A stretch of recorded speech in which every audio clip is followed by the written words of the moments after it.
अन्य कहीं भी हमें मोक्ष नहीं मिलता।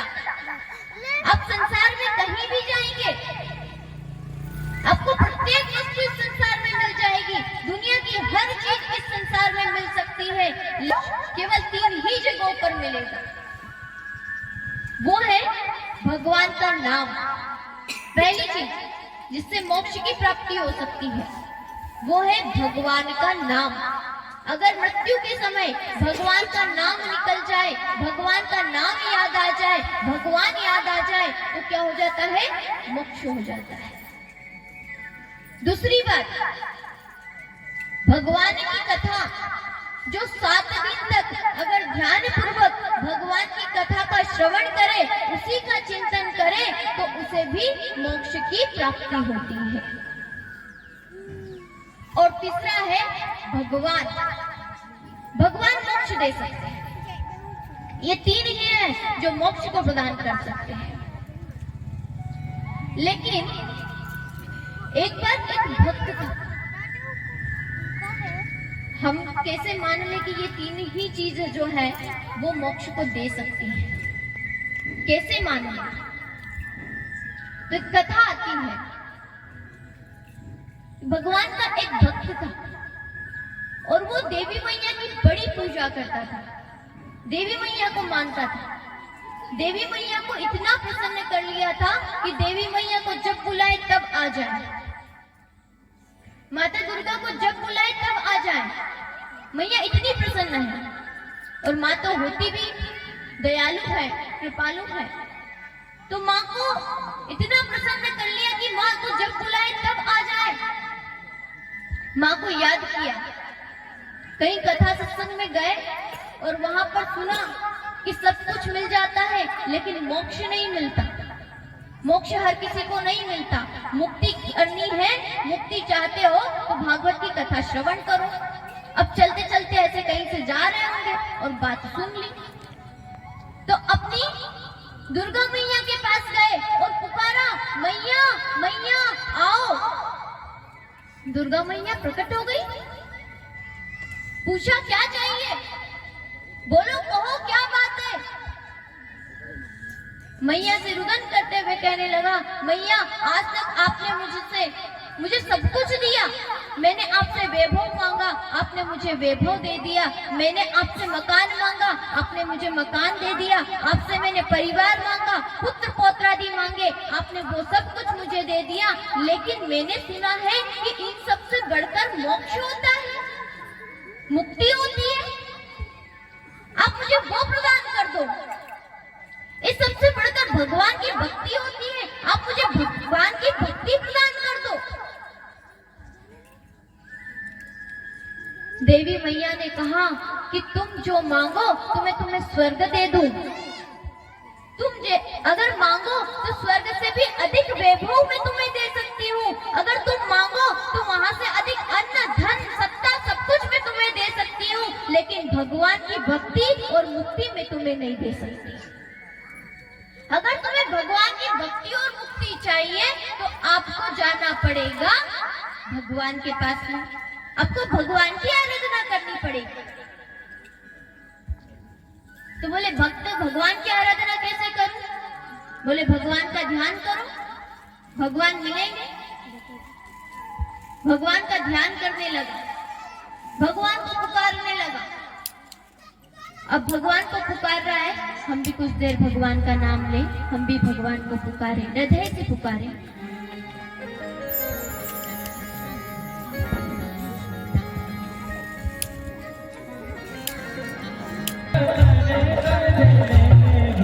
थोड़ा थोड़ा थोड़ा थोड़ा हरि का भजन करिए, रोज थोड़ा थोड़ा हरि का भजन करिए।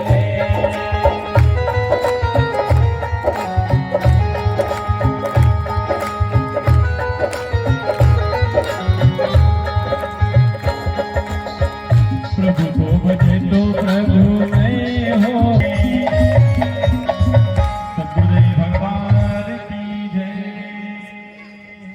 बोली गोपाल कृष्ण भगवान की जय। मुक्ति का कोई तो जतन कर ले, रोज थोड़ा थोड़ा हरि का भजन कर ले। मुक्ति का जतन बड़ा सरल है, मोक्ष का जतन बड़ा सरल है। और भजन के माध्यम से आपने सुन लिया, रोज थोड़ा थोड़ा हरि का भजन करना है, रोज थोड़ा थोड़ा हरि का भजन करना है। हम संसार की चिंता तो नित्य करते हैं, संसार का कार्य तो नित्य करते हैं, लेकिन भगवान का भजन नित्य निरंतर बना रहे, बस ये प्रयास करना है। और भगवान का भजन और मुक्ति का जतन अलग से नहीं होता है, गृहस्थ त्याग करके नहीं होता है, घर का त्याग करके नहीं करना है। भगवान श्री कृष्ण अर्जुन को कह रहे हैं, तस्मात् सर्वेषु कालेषु माम नुस्मर युद्ध च। भगवान ने ये नहीं कहा कि युद्ध बंद कर दे और मोक्ष का उपाय ढूंढ ले।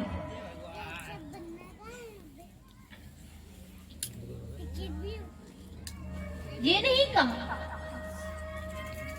कि तुम युद्ध बंद कर दो और जाओ मोक्ष के लिए प्रयास करो। ये धनी तो है, धन का त्याग करो, सत्ता का त्याग करो और सत्ता का त्याग करके युद्ध करो। भगवान ने ये नहीं कहा। भगवान ने क्या कहा? तस्मात् सर्वेषु कालेषु माम नुस्मर युद्ध च। मेरा स्मरण करते हुए युद्ध करो तो मुक्ति हो जाएगी। भगवान ने केवल एक श्लोक के एक लाइन में मुक्ति का उपाय बता दिया कि अगर हमें परमात्मा की प्राप्ति करनी है, हमें मोक्ष को प्राप्त करना है, तो कर्म को करते हुए भगवान का भजन करो, यही मोक्ष का द्वार है, यही मोक्ष का मार्ग। तस्मात् सर्वेषु कालेषु माम नुस्मर युद्ध च। भगवान का स्मरण करते हुए, भगवान का ध्यान करते हुए। लेकिन ये कैसे होगा? तब भगवान ने बताया, अभ्यास योगेन तु कौन्तेय। ये कैसे होगा कि हम कर्म भी कर लें और भगवान का भजन भी कर लें? लगने में तो बड़ी सरल बात लगती है कि बस कार्य करते चलो और भगवान का नाम लेते चलो, बड़ा सरल लगता है। लेकिन ये कैसे होगा? तो भगवान ने बताया, अभ्यास योगेन तु कौन्तेय। हे अर्जुन, हे कौन्तेय, तुम अभ्यास करो। हम सबको भी अभ्यास करना है। क्या अभ्यास करना है? कि हम हर कार्य को करते समय भगवान की याद बनी रहे, भगवान का नाम लेते रहे, क्योंकि भगवान का नाम लेना और भगवान में रुचि हो जाए। भगवान का नाम लेने से भगवान पे रुचि होगी और भगवान का नाम लेने से अभ्यास हो जाएगा, तो भगवान की याद बनी रहेगी। तो जब मरेंगे, जब मृत्यु का समय आएगा, तब भी भगवान हमें स्वाभाविक ही याद आ जाएगी। इसलिए जब उस भक्त ने भागवत की कथा को श्रवण करा और भागवत की कथा को श्रवण करते हुए वो सुनकर गया था कि मुक्ति और भक्ति मनुष्य का परम लक्ष्य है। भगवान की भक्ति प्राप्त कर लेना, परमात्मा को प्राप्त करने का मनुष्य का परम लक्ष्य है। तो वो जब घर पर गया, माता जी से प्रार्थना की, माँ ने कहा भजन कर, तो वो भजन करने लगा, रोज थोड़ा थोड़ा भगवान का भजन करने लगा। और जब रोज थोड़ा थोड़ा भजन करा, थोड़ा थोड़ा भजन किया, एक दिन ऐसा आया कि भगवान प्रसन्न हो गए। भगवान प्रसन्न हो गए और भगवान उस भक्त के समक्ष प्रकट हो गए। कहते भगवान बहुत बिरले को मिलते हैं, लेकिन भगवान अपने सगुण रूपों में दर्शन भी दे देते हैं, बस थोड़ा थोड़ा भजन करें। भगवान ने उस भक्त को दर्शन दे दिया और पूछा, तुम्हें क्या चाहिए, कहो क्या चाहिए। भक्त कहने लगा, प्रभु आपकी भक्ति दे दो। भक्त ने हाथ जोड़कर प्रार्थना की, प्रभु आपकी भक्ति दे दो, प्रभु मुक्ति प्रदान कर दो। भगवान ने कहा, भोग चाहे तो भोग दे डारूं, योग चढ़े तो योग दे डारूं, जो तू मांगे वो दे दूं, लेकिन मेरी भक्ति बिना संत कृपा के नहीं मिलेगी। बिना परमात्मा की कृपा संत नहीं मिलेंगे, और संत की कृपा बिना भक्ति नहीं मिलेगी, और भक्ति के बिना मुक्ति नहीं मिलेगी। और हमारा जो परम लक्ष्य है मोक्ष को प्राप्त करना है, और मोक्ष कब तक नहीं मिलेगा? जब तक भक्ति नहीं मिलेगी। मुक्ति कब तक नहीं मिलेगी? जब तक भक्ति नहीं आएगी। और भक्ति कब तक नहीं आएगी? जब तक भगवान की कृपा नहीं होगी। और भगवान की कृपा कब तक नहीं होगी? जब तक संत की कृपा नहीं होगी।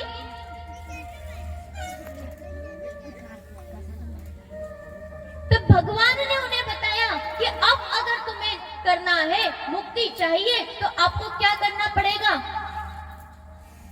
भगवान ने बताया, मेरे नाम का निरंतर स्मरण करो, संत के पास जाओ, संत का मार्ग बताया, जाओ संत के पास जाओ।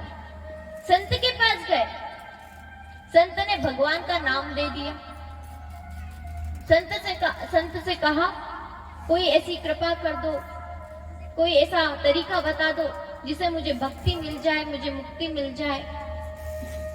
संत ने कहा, ये हरि का नाम है, ये मंत्र दे रहा हूं, इस मंत्र का जाप करना, भक्ति भी मिल जाएगी और मुक्ति भी मिल जाएगी। मंत्र दे दिया। अब मंत्र का निरंतर जाप करने लगा, निरंतर जाप करने लगा। हम सब भी दीक्षा लेते हैं, हम सब भी मंत्र का जाप करने लगते हैं, लेकिन कठिनाई ये है कि मंत्र जाप तो करते हैं, मुख से तो करते हैं, लेकिन मन से नहीं कर पाते, मन नहीं लगता। अब उस बेचारे भक्त ने, उस भोले वाले भक्त ने भगवान को प्रकट कर लिया, भगवान को तो प्रकट कर लिया, लेकिन भक्ति नहीं आ रही। जैसे ध्रुव जी महाराज को भगवान ने दर्शन दिया था, लेकिन जब तक सत्संग नहीं मिला तब तक भक्ति हृदय में प्रकट नहीं हुई थी। भगवान को प्रकट कर लिया, लेकिन भक्ति प्रकट नहीं हुई। तो भगवान तो मिल जाते, लेकिन भक्ति उससे भी दुर्लभ चीज है, भगवान से भी दुर्लभ है। भगवान की भक्ति को प्राप्त करना नहीं मिली। भगवान का नाम ले लिया, अब भगवान के नाम का जप करे, रोज माला लेकर बैठे। वो भक्त माला लेकर रोज बैठ रहा है, लेकिन भगवान का नाम लेने में उसका मन ही नहीं लगता। एक माला जपे, इधर उधर ध्यान जाए, एक माला, एक नाम ले और फिर मन इधर उधर जाए, नाम जप कर ही नहीं पा रहा है। क्यों? क्योंकि मन करने नहीं देता। वास्तव में हमारी इंद्रियां हमें नहीं रोकती, हमारा मन हमारी इंद्रियों को वश में करता है। अब उसे नाम नहीं लेने दे रहा, उसका मन इधर उधर भटकता है, और नाम कब तक नहीं ले पाता है? मन कहाँ जाता है? जहाँ हमारी रुचि होती है, जहाँ हमारी रुचि होती है वही तो मन जाता है। अब नाम में उसकी रुचि नहीं है तो नाम लेगा कैसे? अब फिर भगवान को याद किया, भगवान को बुलाया, बिहारी जी आओ, बिहारी जी आओ। बिहारी जी प्रकट हो गए, पूछा क्या चाहिए, अब क्या परेशानी है? बोले भगवान, मैं आपका गुरु जी के पास गया था, संतों के संग में गया था, संतों के पास में गया, लेकिन मुझे आपके नाम में रुचि नहीं हो पा रही। उन्होंने आपका नाम दे दिया और कहा हरे कृष्ण महामंत्र का जाप करो, ओम नमो भगवते वासुदेवाय का जप करो। अब उन्होंने तो कह दिया ओम नमो भगवते वासुदेवाय का जप करो, लेकिन मैं कैसे करूं? मेरा तो मन ही नहीं लगता। उन्होंने कहा मंत्र किसने दिया? भगवान ने पूछा कि मंत्र किसने दिया? बोले गुरुजी ने दिया। तो गुरुदेव के पास में जाओ, तुम्हारी समस्या का सारा समाधान गुरुदेव करेंगे। दौड़ा दौड़ा गुरुदेव के पास गया, गुरुदेव को पहले तो खोजा, गुरुदेव के पास गया, गुरुदेव से कहा गुरुदेव आपने नाम तो दिया, लेकिन नाम को लेने में मेरा मन नहीं लगता, क्या करूं? उन्होंने कहा 1-2 महीने मेरे साथ ही रहो। बोले साथ रहकर क्या करना है? रोज भागवत की कथा का श्रवण करना है, क्योंकि जब तक आप जिसका नाम ले रहे हो, आप किसके बारे में सुनना पसंद करते हैं? जिसको पहले से जानते हो, जिसके गुणों के बारे में जानते हो, जिसके कार्यों के बारे में जानते हो, उसी को तो सुनना पसंद करते हो, उसी का नाम लेना पसंद करते हो। अगर यहाँ पर किसी की चर्चा की जाए जिसे आप नहीं जानते, तो आप सुनोगे? नहीं सुनना पसंद करोगे। लेकिन आप कहीं से गुजर रहे हैं, कहीं से निकल रहे हैं और आप ऐसे व्यक्ति के बारे में सुन रहे हैं जिसको आप जानते हैं, उसकी चर्चा चल रही है, तो आप रुक करके सुनोगे, जानना चाहोगे क्या चल रहा है, क्या बात हो रही है। तो भगवान की कथा, भगवान का नाम और भगवान की कथा सुनने से और भगवान का नाम लेने से ही हमें मुक्ति मिलती है। और भगवान के नाम में रुचि भागवत की कथा श्रवण करने से ही मिलती है। तो ये मुक्ति प्रदाता ग्रंथ है, भक्ति प्रदाता ग्रंथ है। सबसे दुर्लभ वस्तु केवल और केवल भागवत की कथा श्रवण करने से ही मिलती है। जिस प्रकार से आज हम सब यहाँ बैठकर भागवत की कथा का श्रवण पान कर रहे हैं, इसी प्रकार एक बार नैमिषारण्य क्षेत्र में 88,000 ऋषिगण श्री सुत जी महाराज से कथा का श्रवण पान कर रहे थे। जैसे आप सब बैठकर के कथा का श्रवण पान कर रहे हैं, इसी प्रकार से सोनक आदि ऋषि 88,000 ऋषि एकत्रित हुए और श्री सुत जी महाराज उनको कथा श्रवण पान करा रहे थे। और जैसे ही श्री सुत जी महाराज आए, 88,000 ऋषिगण खड़े हो गए और केवल एक ही प्रश्न किया, उन सबकी तरफ से प्रश्न किया। प्रश्न तो 6 किए थे, 6 प्रश्नों का विश्लेषण आता है श्रीमद् भागवत महापुराण में, लेकिन और 6 ही प्रश्न महत्वपूर्ण थे, लेकिन एक प्रश्न है जो सबसे ज्यादा महत्वपूर्ण था, और वो प्रश्न है, देखिए यहाँ से हमें पता चलता है कि संतों के पास जाएं, भगवत भक्तों के पास जाएं, तो प्रश्न कैसा होना चाहिए, क्या प्रश्न हमें करना चाहिए? ये पूछना चाहिए आप कहां से आए हो, ये पूछना चाहिए आप क्या खाते हो, ये पूछना चाहिए आप क्या करते हो? नहीं। अगर कोई संत मिले, कोई तत्ववेता मिले, कोई ब्रह्मज्ञानी मिले, तो केवल एक प्रश्न करना चाहिए, और वो प्रश्न है, सोनक ऋषि सुत जी महाराज से पूछ रहे हैं, कृष्ण प्राप्ति करम शाश्वत तद्वदाधुना। कृष्ण प्राप्ति करम शाश्वत तद्वदाधुना। कृष्ण की प्राप्ति का साधन क्या है? कृष्ण की प्राप्ति कैसे होती है? हमें कृष्ण कैसे मिलेंगे? ये कृपा करके आप बताइए। कृष्ण कैसे मिल जाए, कृष्ण की प्राप्ति कैसे हो जाए? तब सुत जी महाराज उत्तर देते हैं और कहते हैं कि कृष्ण की प्राप्ति का केवल एक ही साधन है, और वो है श्रीमद् भागवत महापुराण। श्रीमद् भागवत महापुराण की कथा का श्रवण पान आप सब करिए। यही केवल एक मोक्ष प्राप्ति का साधन है, यही एक कृष्ण की प्राप्ति का साधन है।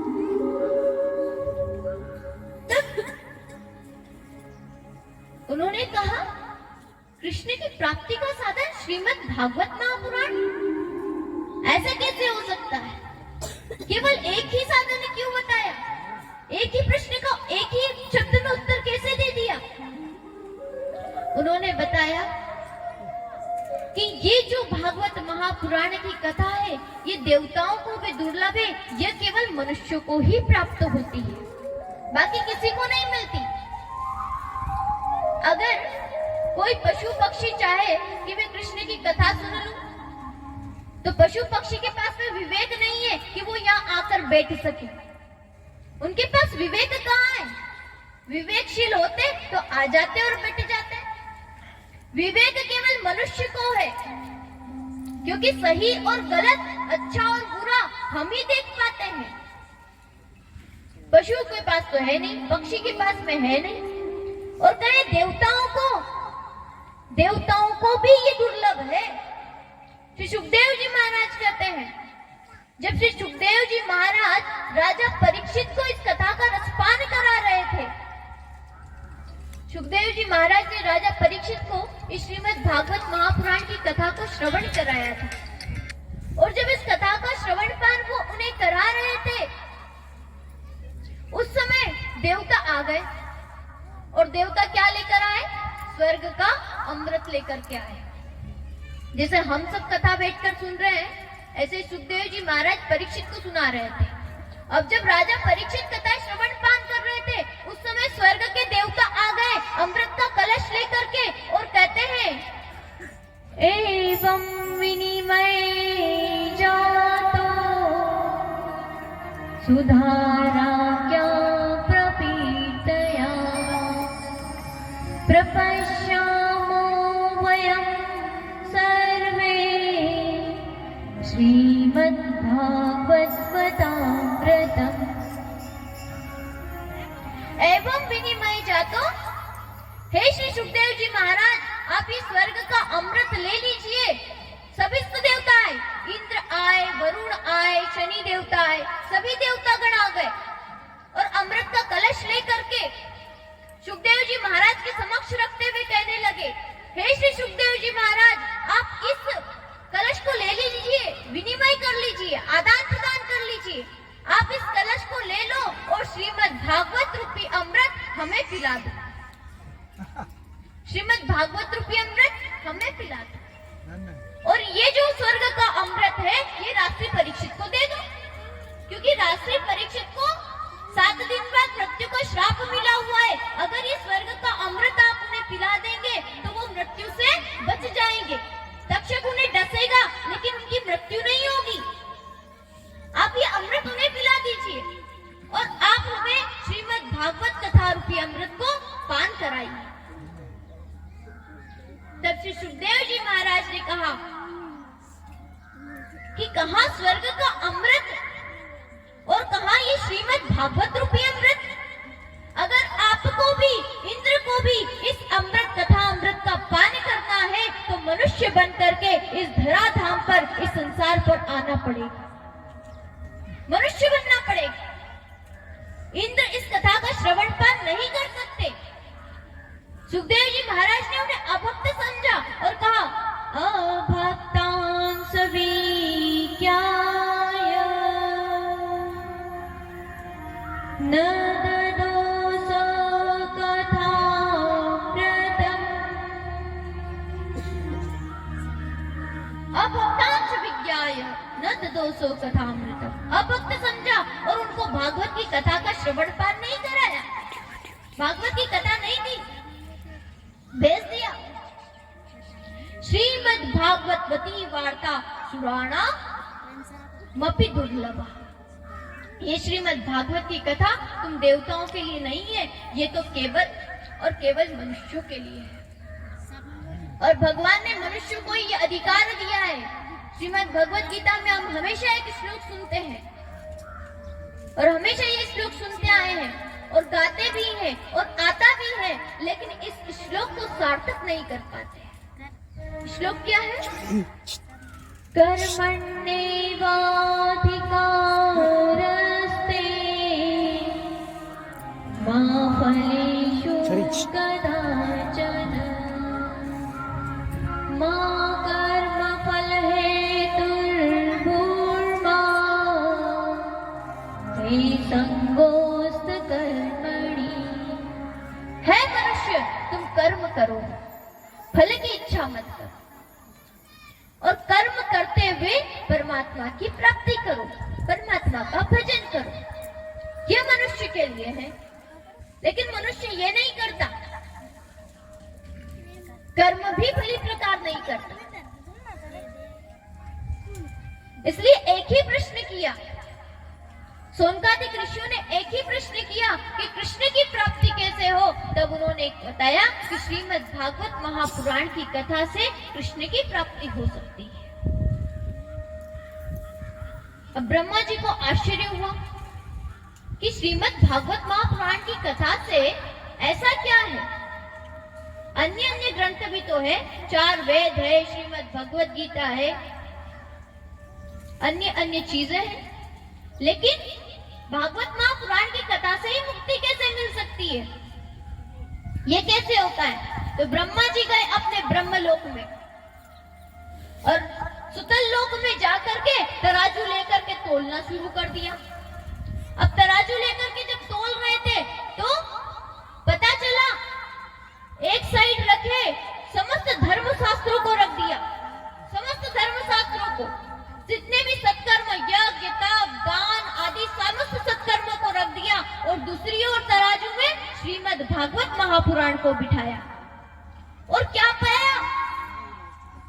लघुन्यानानि जातानि गौरवेण इदं महान् तदा ऋषिगणा सर्वे विस्मयं परमं ययुः। जब ब्रह्मा जी ने तराजू में रखा और तोलना शुरू किया, एक तरफ श्रीमद् भागवत महापुराण को रखा हुआ है और एक तरफ अन्य अन्य सभी धर्म शास्त्रों को, सभी तप को, योग को, दान को, सबको रखा हुआ है, तो देखा कि लघुन्यानानि जातानि गौरवेण इदं महान् तदा ऋषिगणा सर्वे विस्मयं परमं ययुः। लघुन्यानानि जातानि, अन्य अन्य शास्त्र का जो पलड़ा था वो तो ऊपर उठ गया और श्रीमद् भागवत महापुराण का जो पलड़ा था वो नीचे झुक गया। आप सब जानते हैं कि जो पलड़ा भारी होता है वही तो नीचे झुकता है। श्रीमद् भागवत महापुराण का पलड़ा नीचे आ गया, अन्य अन्य सभी ग्रंथों का जो पलड़ा था वो ऊपर आ गया। सभी ऋषिगणों को महान आश्चर्य हुआ, तो उन्होंने कहा कि 7 दिन तक कथा श्रवण करने से मोक्ष मिल जाएगा। बोले हाँ, 7 दिन तक अगर कोई कथा श्रवण कर ले तो उसे मोक्ष निश्चित रूप से मिल जाएगा, उसे भगवान की प्राप्ति हो सकती है केवल 7 ही दिनों में, केवल 7 दिनों में। लेकिन एक शर्त है। शर्त क्या है? सप्ताह कथा को श्रवण विधि पूर्वक किया जाए। अब डॉक्टर साहब के पास जाते हैं तो डॉक्टर साहब से कहते हैं, डॉक्टर साहब मुझे ये बड़ी बीमारी है, खूब समय से है, बड़े लंबे समय से है, कोई पक्का इलाज कर दो। अब हम सबकी बीमारी भी तो बड़ी पुरानी है, जन्म जन्मांतर से जन्म लेते आ रहे, हमारी भी बीमारी बड़ी पुरानी है। तो डॉक्टर साहब के पास गए, बड़ी पुरानी बीमारी है, बस आप पक्का इलाज कर दो, कोई पक्की चीज बता दो।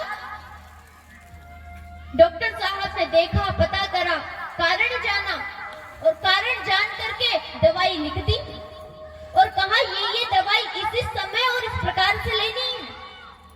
दवाई बता दी, दवाई आपके हाथ में दे दी और कहा बस खा लेना और फिर 7 दिन बाद आ जाना। 7 दिन बाद बीमारी नहीं रहेगी और हो तो वापस बताना। अब डॉक्टर साहब ने जैसे आपको बताई थी, आपने दवाई ली और घर चले गए और घर पर जाकर के उसको रख दिया, उसे ग्रहण नहीं किया, उसे लिया नहीं, तो अब बताओ आपकी बीमारी चली जाएगी? चली जाएगी या नहीं जाएगी? नहीं जाएगी। क्या करना पड़ेगा? दवाई को ग्रहण करना पड़ेगा। जो डॉक्टर साहब ने आपको दवाई दी है उस दवाई को लेना पड़ेगा। अब हम सबकी भी एक समस्या है, हम सबकी समस्या है कि संसार बंधन से हमारा पीछा ही नहीं छूट रहा।